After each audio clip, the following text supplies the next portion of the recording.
Good morning, dear students. In this particular video, we are going to discuss picture composition, which is new in your syllabus, and you all are going to do this picture composition for the first time. Now, in picture composition, the picture serves as a stimulus to which we are expected to respond. Now, in this particular question, a picture is given to the students and they are asked to study the picture, which is supposed to spark off an idea in them, and this idea could be the basis of the essay, story, feelings, or thoughts. Now, the picture that is given in the question is likely to be a dramatic one, depicting people in action, an event, or a place. First of all, we must study the picture and see whether we can write a story or a description based on it. Now, this type of assignment gives an opportunity to us to make excessively use of our imagination. The response is open-ended, and a situation can be interpreted by different people in different ways, and also it can be interpreted by the same person in a number of ways.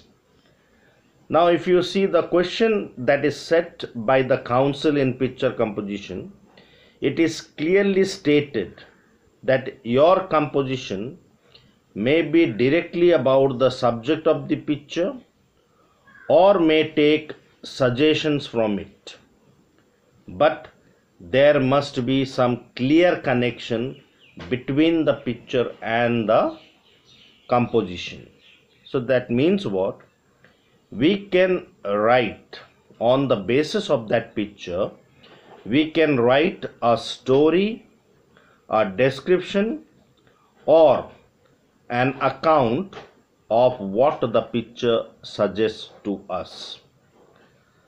Now, if we are writing a story based on the picture, now since a story must have a basic plot, characters, and the atmosphere, so therefore we must make use of these things: plot, character, atmosphere, and make use of these at the basis of the theme of the picture.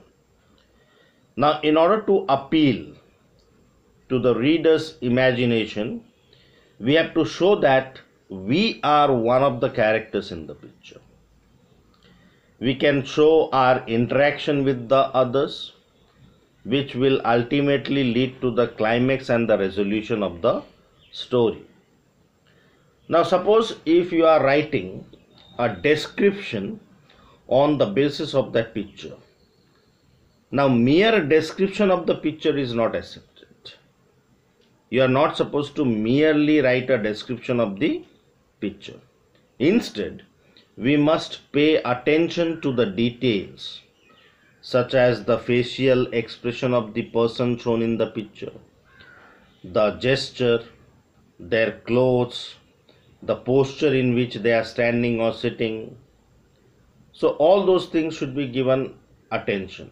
So this will help us to have a better understanding of the theme that is suggested by the picture.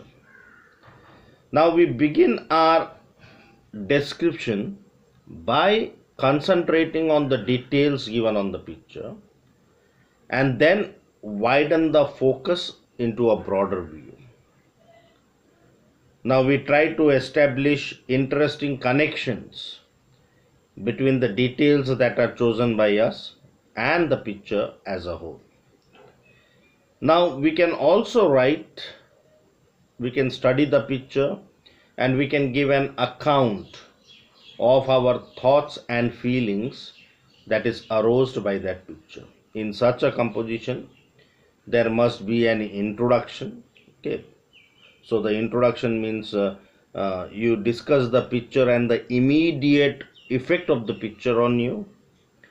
Then the body of the composition, in which you give a detailed description of the thoughts and feelings that are aroused in you by that particular picture. And in conclusion, you can round off or you can sum up your thoughts and feelings.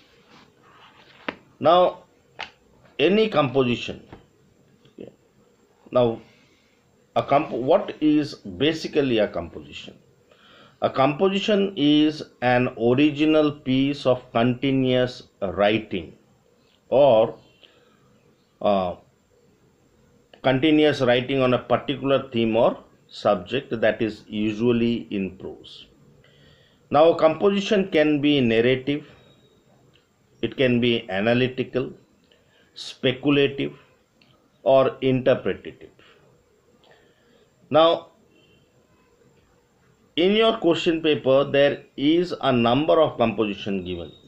As many as 5 compositions are given, including the picture composition.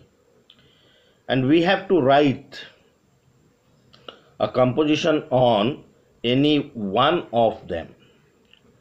So, right choice of the topic plays an important role in making your writing effective.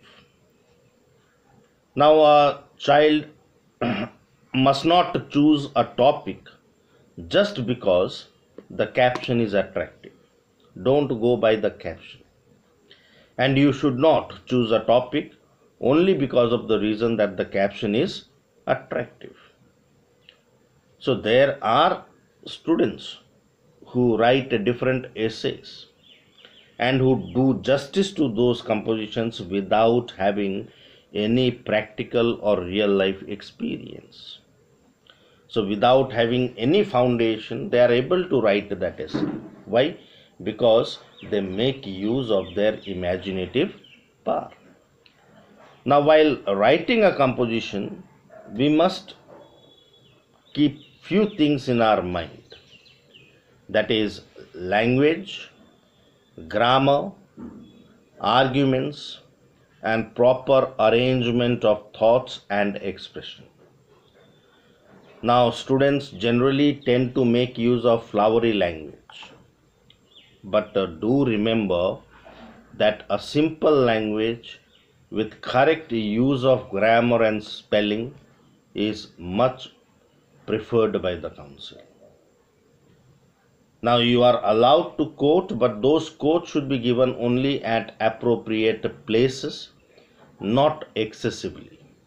It is good to quote, but make use of quote only in appropriate places, not excessively. And a good composition should be based on solid reasoning and convincing examples than being just merely play of words. Now we'll continue with this.